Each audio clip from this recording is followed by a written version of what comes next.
के 7वें चरण में किन मंत्रियों की किस्मत दांव पर लगी है, कौन है सबसे करोड़पति धनवान उम्मीदवार और कौन है 7वें चरण के वीवीआईपी उम्मीदवार, ये भी जरा देख लीजिए। हम आपको एक एक करके उन मंत्रियों की लिस्ट दिखा रहे हैं। कितने मंत्रियों की सीट पर चुनाव है जरा ये देख लीजिए। वाराणसी से चुनाव लड़ रहे हैं प्रधानमंत्री नरेंद्र मोदी, वीवीआईपी उम्मीदवार हैं। अनुराग ठाकुर हैं हमीरपुर की सीट पर। हिमाचल प्रदेश में आरके सिंह चुनाव लड़ रहे हैं बिहार के आरा से।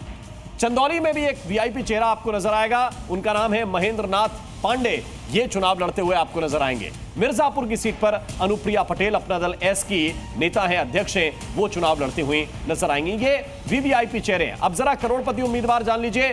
हरसिमरत कौर बादल शिरोमणि अकाली दल से, और इनकी संपत्ति है 198 करोड़। ये बठिंडा से फाइट कर रही है। इसी तरह बैचेंद्र पांडा, इनके बारे में भी आप जानिए, ये बीजेपी के केंद्रपाड़ा के उम्मीदवार हैं, संपत्ति है 148 करोड़। इसी तरह संजय टंडन भारतीय जनता पार्टी के उम्मीदवार चंडीगढ़ सीट से, और 111 करोड़ के आसामी हैं। ये हैं वो बड़े धन कुबेर जो इस बार चुनावी मैदान में नजर आएंगे। वीवीआईपी और उम्मीदवार कौन से हैं, जैसे हमने आपको बताया, नरेंद्र मोदी हैं बीजेपी के।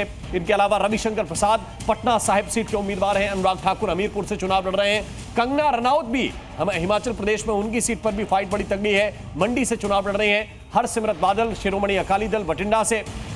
रामकृपाल यादव एक और वीआईपी उम्मीदवार, ये मीसा भारती के सामने पाटलिपुत्र सीट पर हैं। इसी तरह मीसा भारती, जिनका हमने जिक्र कर ही दिया है, आरजेडी की उम्मीदवार, पाटलिपुत्र से, दोनों ही वीआईपी उम्मीदवारों में गिने जाएंगे। आरा से बीजेपी के उम्मीदवार हैं आरके सिंह, ये भी चुनाव लड़ रहे हैं। अनुप्रिया पटेल अपना दल एस की नेता हैं और चुनाव लड़ रहे हैं मिर्जापुर से, ये मिर्जापुर की उम्मीदवार हैं। ये हम आपको बता रहे हैं। तो ये बड़े बड़े चेहरे हैं। चरणजीत सिंह चन्नी इनमें नाम है, इनमें आपको रवि किशन का नाम भी नजर आएगा। बहुत से ऐसे वीआईपी उम्मीदवार हैं जिनको आप इस लिस्ट में डाल सकते हैं। जी न्यूज़।